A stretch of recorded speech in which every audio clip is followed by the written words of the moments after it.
കെട്ടിവെക്കണം. പിന്നെ കാലിൻ്റെ ഓപ്പറേഷനായിട്ട് 3 ലക്ഷം കെട്ടിവെക്കണം. കൊച്ചിന് ബ്ലീഡിങ് ഉണ്ട്. ഇങ്ങനെ തകരാറുകളെല്ലാം അവരെന്നോട് ഒന്നൊന്നായി പറയാൻ തുടങ്ങി. അപ്പോൾ ഞാൻ ചോദിച്ചു ദാറ്റ്സ് ഓൾ എന്ന് പറഞ്ഞു ഡോക്ടറിനോട്. അപ്പോൾ പറഞ്ഞു നിങ്ങൾക്ക് മനസ്സിലാവുന്നുണ്ടോ ഇതിൻ്റെ സീരിയസ് എന്ന് പറഞ്ഞു. പക്ഷേ ഞാൻ എൻ്റെ മാതാവിന് നീര് ഇറ്റിറ്റായി മോൻ്റെ കൈ വീണപ്പോൾ മോനെ കണ്ണു തുറന്നു. അമ്മ കരയുവാണോന്ന് ചോദിച്ചു. അപ്പോൾ പറഞ്ഞു ഇല്ല, ജീസസ് ഈസ് ഹീലിംഗ് യു എന്നും ഞാൻ പറഞ്ഞു. അത് കഴിഞ്ഞ് കഴിഞ്ഞപ്പോൾ മോൻ പറഞ്ഞു എനിക്ക് കുടിക്കാൻ വെള്ളം തരാൻ പറഞ്ഞു. അവന് കുടിക്കാൻ വെള്ളം വേണമെന്ന് പറഞ്ഞു. അപ്പോൾ ജ്യൂസ് എടുത്ത് കൊടുത്തു. അത് കഴിഞ്ഞപ്പോൾ അവന് കഴിക്കാൻ വെള്ളം വേണമെന്ന് പറഞ്ഞു. 1 മണിക്കൂർ കഴിഞ്ഞപ്പോൾ ഇഡ്ഡലിയും ഇതും കഴിച്ചു. ദൈവത്തിന് ഏറ്റവും കൂടുതൽ നന്ദി പറയാനായിട്ട് ഞാൻ ആഗ്രഹിച്ച് 1 മാസമായി ഞാൻ കാത്തിരിക്കുമായിരുന്നു. ഇപ്പം ഞങ്ങൾ ഈറോഡിൽ നിന്നാണ് വന്നിരിക്കുന്നത്. എൻ്റെ മകനാണ് ഇവിടെ അടുത്തുള്ളത്. എൻ്റെ മകനെക്കുറിച്ചാണ് സാക്ഷ്യം പറയാനുള്ളത്. ഒക്ടോബർ 6-ാം തീയതി എൻ്റെ മകൻ എയർ ഷോ കാണാനായിട്ട് പോവുകയായിരുന്നു. അപ്പോൾ ലോക്കൽ ട്രെയിനിൽ നിന്ന് ഭയങ്കര തിരക്കായിരുന്നു, പിടിച്ചു നിൽക്കുകയായിരുന്നു. അവിടെ നിന്ന് കൈ വിട്ടുപോയി ഓടുന്ന ട്രെയിനിൽ നിന്ന് വീണെന്ന് മാത്രമല്ല, വീണ ഉടനെ അവൻ്റെ തലയോട്ടി പൊട്ടുകയും അതുപോലെ കാലിൻ്റെ ആംഗിളും അതുപോലെ തന്നെ അവിടെയുള്ള പാദത്തിൻ്റെ എല്ലുകളെല്ലാം പൊട്ടി. ഉടനെ തന്നെ അവന് വീണെന്നുള്ള വിവരം ആരും തന്നെ അറിഞ്ഞില്ലായിരുന്നു. അവൻ്റെ ഫ്രണ്ട്സ് അറിഞ്ഞില്ല. അവരെത്തിയതിന് ശേഷമാണ് അവനെ നോക്കുമ്പോൾ കാണാതായപ്പോൾ അവർ ട്രാക്കിൽ കൂടെ ഓടി വന്ന് നോക്കുമ്പോൾ അവൻ രക്തത്തിൽ കുളിച്ച്, പക്ഷെ ബോധം പോയിട്ടുണ്ടായിരുന്നില്ല. പക്ഷെ അവനൊന്നും ഓർമ്മയില്ല. ഉടനെ തന്നെ അവർ ഹോസ്പിറ്റലിൽ കൊണ്ടുപോയി. അവിടെ ചെന്നപ്പോൾ ആദ്യത്തെ ഹോസ്പിറ്റലിൽ എടുത്തില്ല, 2ാമത്തെ ഹോസ്പിറ്റലിൽ അഡ്മിറ്റാക്കി. അപ്പോൾ brain injury and head injury and skull is cracked very badly and leg one. And then afterwards അവർ എന്നെ അവിടുന്ന് അറിയിച്ചു. ഇവൻ ചെന്നൈയിലാണ് സംഭവം നടക്കുന്നത്. ഈ റോഡിലേക്ക് എന്നെ വിളിച്ചറിയിച്ചു. ഞാനും എൻ്റെ ഭർത്താവും കൂടി ചെന്നു. അതിന് മുൻപായിട്ട് എൻ്റെ മോള് അവിടെ ചെന്നൈയിൽ എത്തിയിട്ടുണ്ടായിരുന്നു. അവളുടെ കയ്യിൽ ഞാൻ കൃപാസനത്തിൽ ഉപ്പ് കൊടുത്തിട്ടുണ്ടായിരുന്നു. 5-ാം തീയതി ഇവിടെ ഒക്ടോബർ 5-ാം തീയതി ഞാനിവിടെ വന്ന് പ്രാർത്ഥിച്ച് ഉപ്പും പാത്രമായിട്ടാണ് പോയിരുന്നത്. അപ്പോൾ ഞാനത് എൻ്റെ മോള് ചെന്നൈയിലോട്ട് ജോലിക്കായിട്ട് പോയപ്പോൾ അവളുടെ കൊടുത്തു വിട്ടിരുന്നു. അപ്പോൾ അന്ന് എൻ്റെ 3 മക്കളും ചെന്നൈയിലുണ്ടായിരുന്നു. അപ്പോൾ അവർ കൂടിക്കാഴ്ച നടത്തണമെന്നും ഞാൻ പറഞ്ഞിട്ടുണ്ടായിരുന്നു മോളോട് ഈ ഉപ്പ് കൊടുക്കണം. അപ്പോൾ ഉടനെ തന്നെ എൻ്റെ മോളോട് പറഞ്ഞു, നീ ICUവിൽ പോയി ഈ ഉപ്പിട്ട് പ്രാർത്ഥിക്കണം, നീ വിശ്വാസപ്രമാണം ചൊല്ലി പ്രാർത്ഥിക്കണം എന്ന് പറഞ്ഞു. അപ്പോൾ കൊച്ചെന്നോട് പറഞ്ഞു എൻ്റെ കയറ്റുന്നില്ല എന്ന് പറഞ്ഞു. അപ്പോൾ ഒരു ജൂനിയർ ഡോക്ടർ എൻ്റെ സ്റ്റുഡൻറ്റ് കൂടിയാണ്. അപ്പോൾ പറഞ്ഞു അവൻ്റെ കൈ കൊടുത്തു വിട്ടു. ആ കുട്ടി ശരിക്കും ഹൈന്ദവ കുട്ടിയാണ്. പക്ഷേ ആ കൊച്ച് അത് പറഞ്ഞ പോലെ തന്നെ വിതറി, ICUവിൽ ചെന്ന് ആരെയും കാണാതെ വിതറി. അപ്പം മോള് മുട്ടുകുത്തി നിന്ന് പ്രാർത്ഥിച്ചു. അതിനുശേഷം 6 മണിക്കൂറിന് ശേഷമാണ് എനിക്കും എൻ്റെ ഭർത്താവിനും അവിടെ എത്താൻ കഴിഞ്ഞത്. ഞാൻ എൻ്റെ അടുത്ത് ഉടമ്പടി തൈലം ഉണ്ടായിരുന്നു. ഞാൻ 11 മണി രാത്രി ചെല്ലുമ്പോൾ ICUവിൽ എൻ്റെ മോൻ കിടക്കുകയാണ്. ഞാൻ ഉടനെ തന്നെ ചെന്ന് അവർ കാണിക്കില്ലായിരുന്നു. അപ്പോൾ ഞാൻ പറഞ്ഞു ഞാൻ അമ്മയാണ്, ഞാൻ കണ്ടേ പറ്റുള്ളൂ എന്ന് പറഞ്ഞു. ഉടനെ തന്നെ ഉടമ്പടി തൈലം എടുത്തുകൊണ്ട് അവൻ്റെ നെറ്റിയിൽ കുരിശ് വരച്ച് പറഞ്ഞു, മകനെ തീർച്ചയായിട്ടും എനിക്ക് അതാണ് മെസ്സേജ് പ്രാർത്ഥിച്ചു. അമ്മ നിന്നെ സുഖപ്പെടുത്തും, മാതാവും ഈശോയും നിൻ്റെ അടുത്തുണ്ട്, നീ പൂർണ്ണമായി സുഖപ്പെടുത്തും, നീ സൗഖ്യം പ്രാപിക്കുകയും 1 മാസത്തിനുള്ളിൽ നീ വന്ന് സാക്ഷ്യം പറയുമെന്ന് പറഞ്ഞു.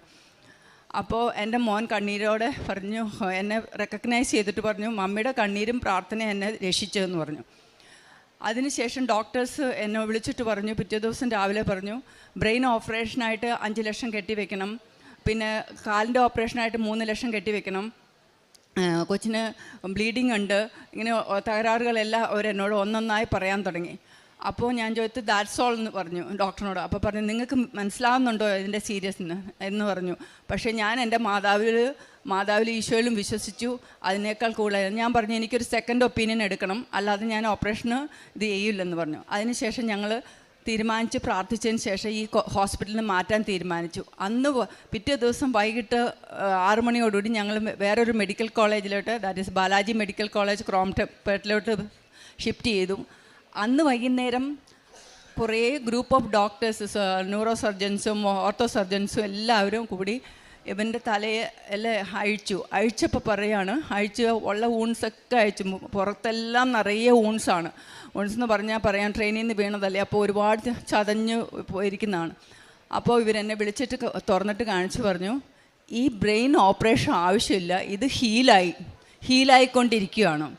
അതുപോലെ ഇതിന് സ്കാൻ എടുത്തിട്ട് പറയാം തീർച്ചയായിട്ടും ഇതിന് ഓപ്പറേഷൻ വേണ്ടിയില്ല, ഇത് ഹീലായി തുടങ്ങി. അപ്പോൾ എനിക്കറിയാം ഇത് മാതാവും ഈശോയും കൂടി ചെയ്ത അത്ഭുതമാണ്. അത് പറഞ്ഞ് കാലിന് മാത്രം ഓപ്പറേഷൻ മതി. പിറ്റേ ദിവസം രാവിലെ കാലിൻ്റെ ഓപ്പറേഷൻ കഴിഞ്ഞു. പിന്നെ സ്കാൻ എടുത്തു. സ്കാൻ എടുത്തപ്പോൾ പറഞ്ഞു ആക്ച്വലി മീഡിയൻ എല്ലാം ചേഞ്ച് ആയിരുന്നു.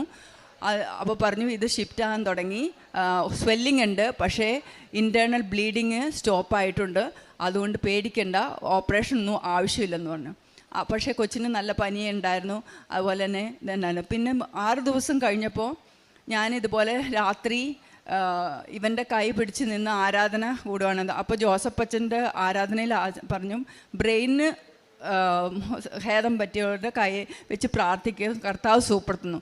ഞാൻ എൻ്റെ മോൻ്റെ കയ്യിൽ പിടിച്ച് പ്രാർത്ഥിക്കുമായിരുന്നു. അതേപോലെ മാതാവിൻ്റെ ഈ മെഡൽ അവൻ്റെ തലയിൽ ബാൻഡേജിനുള്ളിൽ ഞാൻ ആരും അറിയാതെ വെച്ചിരുന്നു. അപ്പോൾ ഞാൻ കയ്യിൽ പിടിച്ച് പ്രാർത്ഥിച്ചിങ്ങനെ കരഞ്ഞ് പ്രാർത്ഥിക്കുമ്പോൾ എൻ്റെ കണ്ണിൽ നിന്ന് നീര് ഇറ്റിറ്റായി മോൻ്റെ കൈ വീണപ്പോൾ മോനെ കണ്ണ് തുറന്നു. അമ്മ കരയുവാണോന്ന് ചോദിച്ചു. അപ്പോൾ പറഞ്ഞു ഇല്ല, ജീസസ് ഈസ് ഹീലിംഗ് യു എന്നും ഞാൻ പറഞ്ഞു. അത് കഴിഞ്ഞ് കഴിഞ്ഞപ്പോൾ മോൻ പറഞ്ഞു എനിക്ക് കുടിക്കാൻ വെള്ളം തരാൻ പറഞ്ഞു. അവന് കുടിക്കാൻ വെള്ളം വേണമെന്ന് പറഞ്ഞു. അപ്പോൾ ജ്യൂസ് എടുത്ത് കൊടുത്തു. അത് കഴിഞ്ഞപ്പോൾ അവന് കഴിക്കാൻ വെള്ളം വേണമെന്ന് പറഞ്ഞു. 1 മണിക്കൂർ കഴിഞ്ഞപ്പോൾ ഇഡ്ഡലിയും ഇതും കഴിച്ചു. 6 ദിവസമായിട്ട് കൊച്ചൊന്നും കഴിച്ചിട്ടുമില്ല. അവന് അന്ന് നടക്കാൻ അവർ ഇരുത്താൻ പോലും ശ്രമിച്ചിട്ട് ഇരിക്കാൻ പോലും പറ്റില്ലായിരുന്നു കൊച്ചിന്. കുറേ പ്രാവശ്യം ഡോക്ടേഴ്സ് ശ്രമിച്ചു. അപ്പോൾ പിന്നെയും ഫെയിൻ്റായിട്ട് പോവുമായിരുന്നു. അന്ന് ഈ പ്രാർത്ഥനയുടെ ശേഷം അത്ഭുതകരമായിട്ട് 4 മണിക്ക് അവന് ടോയ്ലറ്റ് യൂസ് ചെയ്യണമെന്ന് പറയുകയല്ല, അവൻ തന്നെ ഞാൻ പയ്യൊന്ന് കൈ താങ്ങിയുള്ളൂ. എൻ്റെ ഭർത്താവിനെയും പെൺപിള്ളേരെയും വിളിക്കുന്നതിന് മുന്നേ തന്നെ അവൻ ചാടി എഴുന്നേറ്റ് അവൻ ആ ക്രച്ചർ പിടിച്ച് ടോയ്ലറ്റിൽ പോവുകയും ടോയ്ലറ്റ് യൂസ് ചെയ്യുകയും ചെയ്തു. അതുമായിരുന്നു ഭയങ്കര. പിറ്റേ ദിവസം സന്തോഷമായിട്ട് അവൻ കളിക്കാനും ചിരിക്കാനും എല്ലാം തുടങ്ങി. അവന് യാതൊരു കുഴപ്പം. പിന്നെ 2 ആഴ്ചയ്ക്കുള്ളിൽ അവനെ അവിടെ നിന്ന് ഡോക്ടേഴ്സ് ഡിസ്ചാർജ് ചെയ്തു. അതിന് ശേഷം ഞങ്ങൾ 1 ആഴ്ച കഴിഞ്ഞ് പിന്നെയും റിവ്യൂവിന് പോകണമെന്ന് പറഞ്ഞപ്പോൾ ഞങ്ങളവിടെ ഒരു ഡോൺ ബോസ്കോ ഭവനിൽ റൂം എടുത്ത് താമസിച്ചു. അവിടെ വെച്ചാണ് പിന്നെ അവൻ്റെ പുറത്തുള്ള വൂൺസ് അവർ പറഞ്ഞിരുന്നു അത് ഒത്തിരി ദിവസം എടുക്കും. പക്ഷേ ആ 1 ആഴ്ചയ്ക്കുള്ളിൽ അതും ഹീലായി. പിന്നെ കാലിൻ്റെ ഇത് പറഞ്ഞ് 3 മാസമെങ്കിലും കാസ്റ്റിങ് വേണം എന്ന് പറഞ്ഞു. പോകുന്നതിന് മുമ്പായിട്ട് അവർ സ്റ്റിച്ച് വെട്ടിയിട്ട് പറഞ്ഞു ഇനി സ്റ്റേപ്ലേഴ്സ് ഉണ്ട്, അതൊരു 2 ആഴ്ച കഴിഞ്ഞിട്ട് എടുക്കാം, നിങ്ങൾക്ക് വേണമെങ്കിൽ ഈറോഡേക്ക് ഷിഫ്റ്റ് ചെയ്യാമെന്ന് പറഞ്ഞു. ഞങ്ങൾ ഈറോഡേക്ക് ഷിഫ്റ്റ് ചെയ്ത് 2 ആഴ്ച കഴിഞ്ഞ് ചെന്നപ്പോൾ ഡോക്ടേഴ്സ് ഓപ്പൺ ചെയ്തപ്പോൾ അത്ഭുതം എന്ന് പറയട്ടെ, അവർ പറഞ്ഞു ഇനി ഒരു കാസ്റ്റിംഗ് ഒന്നും ആവശ്യമില്ല, ബോണെല്ലാം സെറ്റായി, ഒരു പ്രശ്നവും ഇല്ല. അവർ തിരിച്ചും മറിച്ചും 2 പ്രാവശ്യം 3 പ്രാവശ്യം എക്സ്റേ എടുത്തു. പിന്നെ അവർക്ക് വിശ്വസിക്കാൻ പറ്റില്ല. അപ്പോൾ പറഞ്ഞു ഇതിന് ഒരു ബാൻഡേജ് ഒന്നും ആവശ്യമില്ല എന്ന് പറഞ്ഞു. ഇനി ഒരു 3 ആഴ്ചത്തേക്ക് കാല് നിലത്ത് കുത്തണ്ട, പക്ഷേ ഫിസിയോ ചെയ്യണം ലൈറ്റായിട്ടെന്ന് പറഞ്ഞു. അന്ന് 2ാമത്തെ ആഴ്ച കൊച്ചിൻ്റെ കാലിൽ നീരുണ്ട്. അപ്പോൾ ചോദിക്കാം ഇങ്ങനെ എന്ത് നീരുണ്ടല്ലോ എന്ന് ചോദിക്കാം. അന്ന് ചെല്ലുമ്പോൾ മറ്റേ ഗ്രൂപ്പ് ഓഫ് ഡോക്ടേഴ്സ് പറയാണ് ഇത് നടന്നാൽ മതി, ഒരു പ്രശ്നമില്ല. അവന് വെറും 1 മാസം കഴിഞ്ഞ് 3 മാസം കാസ്റ്റിംഗ് എന്ന് പറഞ്ഞതിന് പകരം 1 മാസം കഴിഞ്ഞപ്പോൾ അവനെ അവിടെ നടത്തി. ക്രച്ചറും അവൻ കൈ പിടിച്ച് തന്നെത്താനെ ഒന്നുമില്ലാതെ നടക്കാൻ തുടങ്ങി. ഇപ്പോൾ 45 ദിവസം കഴിഞ്ഞപ്പോൾ അവൻ ഡ്യൂട്ടിക്ക് ജോയിൻ ചെയ്തു.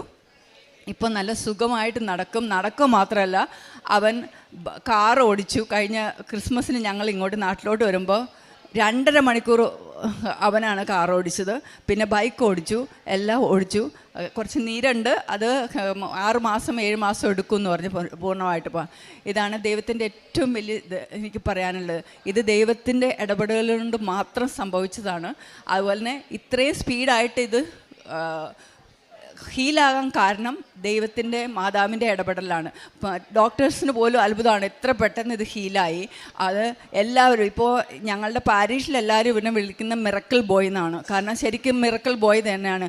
ഇന്ന് ദൈവത്തിൻ്റെ ഇടപെടൽ അല്ലെങ്കിൽ എൻ്റെ മോനെ എനിക്ക് കിട്ടില്ല. നിങ്ങൾക്കറിയാം ഒരു ട്രെയിനിൽ നിന്ന് വീണ് കഴിഞ്ഞാൽ സാധാരണ കഷ്ണങ്ങളായിട്ടേ കിട്ടത്തുള്ളൂ, അല്ലെങ്കിൽ കാല് മുറിഞ്ഞ് അങ്ങനെയെല്ലാം.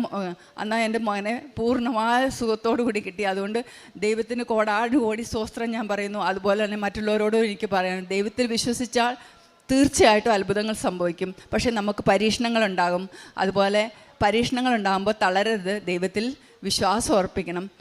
ഞാൻ എൻ്റെ മക്കളോട് എപ്പോഴും പറയുന്നതാണ്, ദൈവത്തിന് തിന്മയിൽ നിന്ന് നന്മ കൊണ്ടുവരാൻ സാധിക്കും. അത് ഞാൻ എന്നും പൂർണ്ണമായി വിശ്വസിക്കുന്നതാണ്. ആൻഡ് നിങ്ങളോടും എനിക്ക് പറയാം, ചില സഹനങ്ങളും ദുഃഖങ്ങളും വരുമ്പോൾ ദൈവത്തിന് അത് നമ്മുടെ നന്മയ്ക്കായിട്ട് ഭവിക്കാൻ സാധിക്കും. ഇത് പറഞ്ഞുകൊണ്ട് ഞാൻ എല്ലാവരോടും നന്ദി. ദൈവത്തിന് സ്തോത്രം. നിങ്ങളെല്ലാവരും ദൈവത്തെ സ്തുതിക്കണം. എന്ത് ദുഃഖത്തിലും ദുരിതത്തിലും കൈവിടരുത് ദൈവത്തെ, ദൈവം നമ്മുടെ കൂടെയുണ്ട്. ഞാൻ എൻ്റെ മോൻ്റെ കയ്യിൽ കൊടുക്കാം. അവൻ അത്ര മലയാളം അറിയത്തില്ല. എനിക്കറിയാവുന്ന മലയാളത്തിൽ ഞാൻ പറയാം.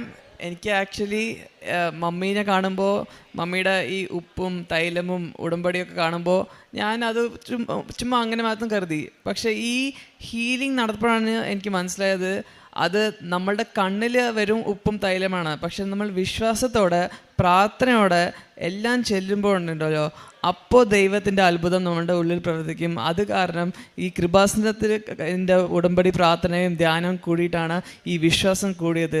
അതിന് കൃപാസനത്തിന് നന്ദി, ദൈവത്തിന് നന്ദി, എല്ലാവർക്കും നന്ദി. ഞാൻ കാരുണ്യ പ്രവൃത്തികൾ ഞാനിവിടുന്ന് ഉടമ്പടി എടുത്തത് സെപ്റ്റംബർ 8 ആദ്യമായിട്ട് ഉടമ്പടി എടുത്തത് 2024. അന്ന് തുടങ്ങി. അതിനു മുമ്പ് ഞാൻ ചെയ്യാറുണ്ട്. പക്ഷേ അതിന് ശേഷം എപ്പോഴും ഞാൻ എല്ലാ ദിവസവും ആഴ്ചയിൽ 3 ദിവസമെങ്കിലും ഞാൻ അവിടുത്തെ ജനറൽ ഹോസ്പിറ്റൽ വിസിറ്റ് ചെയ്യും. ക്യാൻസർ സെൻ്റർ ഉണ്ട്, പിന്നെ മെഡിക്കൽ കോളേജുണ്ട്. ഈ സ്ഥലങ്ങൾ വിസിറ്റ് ചെയ്യും. മനുഷ്യർക്ക് ചിലർക്ക് പൈസ ഇല്ല, മെഡിസിൻ വാങ്ങിയാൽ അവർക്ക് പൈസ കൊടുക്കും. ചിലർക്ക് ഫുഡില്ല, ഫുഡ് കൊടുക്കും. ഇതുപോലെ ഞാൻ ചെയ്യും. പിന്നെ അതുപോലെ തന്നെ എനിക്ക് കിട്ടിയ ഒരു ആത്മീയ ഇത് എന്താണെന്ന് വെച്ച് കഴിഞ്ഞാൽ, എനിക്ക് നേരത്തെ ഫാസ്റ്റിംഗ് എടുക്കാൻ ഭയങ്കര ബുദ്ധിമുട്ടുണ്ടായിരുന്നു. ഫാസ്റ്റിംഗ് എടുത്തു കഴിഞ്ഞാൽ എനിക്ക് ഇത് വരും. ഞാൻ by profession I am a principal and director of a school. So fasting എടുക്കുമ്പോൾ എനിക്ക് മിക്കപ്പോഴും ഭയങ്കര ബുദ്ധിമുട്ടുണ്ടായിരുന്നു. എനിക്ക് ലോ BP ആവും. പക്ഷേ ഈ ഉടമ്പടി എടുത്തതിന് ശേഷം ഒരു ദിവസമല്ല, ആഴ്ചയിൽ 3 ദിവസം 4 ദിവസം എനിക്ക് ഫാസ്റ്റിംഗ് എടുത്താലും എനിക്ക് ഒരു കുഴപ്പമില്ല. നല്ല എനർജി ആയിട്ട് തന്നെ എൻ്റെ എല്ലാ വർക്കും ചെയ്യാനുള്ള കൃപ എനിക്ക് തരും. അതുപോലെ തന്നെ ഞാൻ ട്രാവൽ ചെയ്യുമ്പോഴും എന്ത് ചെയ്യുമ്പോഴും ഞാൻ ദൈവത്തിൻ്റെ ഈ ആരാധനയും പ്രാർത്ഥനയും കൂടി തന്നെയാണ്. എനിക്കൊരു 45 കിലോമീറ്റർ അകലെയാണ് എൻ്റെ സ്കൂള്. അപ്പോൾ ഞാൻ ട്രാവൽ ചെയ്യുമ്പോഴും ഞാൻ ഇതേപോലെ ആരാധനയും പ്രാർത്ഥനയും കൂടിക്കൊണ്ട് തന്നെയാണ് പോകുന്നത്. ഇതാണ് ഏറ്റവും വലിയത്. പിന്നെ ഫാമിലി പ്രെയർ ഞങ്ങൾ എപ്പോഴും കോൺഫറൻസ് ഹാളിട്ട് ഞങ്ങൾ 5 പേരാണ്. എനിക്ക് 3 കുട്ടികളാണുള്ളത്. ഫസ്റ്റ് പെൺകൊച്ച്, ഇവർ 2 പേര് ട്വിൻസാണ്. ഇവൻ്റെ കൂടെ പിറന്നത് ഒരു പെൺകൊച്ചും കൂടിയുണ്ട്. അപ്പം ഞങ്ങൾ 5 പേരും എപ്പോഴും പ്രാർത്ഥന മുടക്കാറില്ല. ഒരു റോസറി എന്ന് പറയുമ്പോൾ 10 നന്മറിഞ്ഞവരെയും ഞങ്ങൾ ചെല്ലാൻ പറ്റത്തില്ല. അതുകൊണ്ട് ഞങ്ങൾ ഓരോ രഹസ്യത്തിനും ഒരു സ്വർഗസ്ഥനായ ഒരു നന്മറിഞ്ഞവരെയും ഓരോരുത്തരും ചൊല്ലി ഞങ്ങൾ ചെറിയ പ്രെയറും അതുപോലെ സ്പോണ്ടേനിയസ് പ്രെയറുമാണ് ഞങ്ങളുടെ പ്രാർത്ഥന. അത് കഴിഞ്ഞ ശേഷം അവരവരുടെ പണിക്ക് പോകും. അതായത് കോൺഫറൻസ് കോളിലാണ് ഞങ്ങൾ വിളിച്ച് പ്രാർത്ഥന ചെല്ലുന്നത്. പിന്നെ ഞാനും എൻ്റെ ഭർത്താവും ഇന്ന് റോസറി ചെല്ലും, എന്നും പള്ളിയിൽ പോവും. ചില ദിവസം എനിക്ക് ഡെയിലി പള്ളിയിൽ പോകാൻ പറ്റാത്തപ്പോൾ ഞാൻ ഓൺലൈൻ കാണും. പക്ഷേ എൻ്റെ ഭർത്താവ് ഡെയിലി പോവും. ഞാൻ ആഴ്ചയിൽ 3-4 പ്രാവശ്യം പോവും. അതുപോലെ തന്നെ 2 ആഴ്ച കൂടുമ്പോൾ കുംസാരിച്ച് കുർബാന ആയിക്കൊള്ളും. അതെൻ്റെ മക്കളെയും അതുപോലെ തന്നെ പഴക്കി വെച്ചിരിക്കുന്നു. ശരി, താങ്ക് യു വെരി മച്ച്.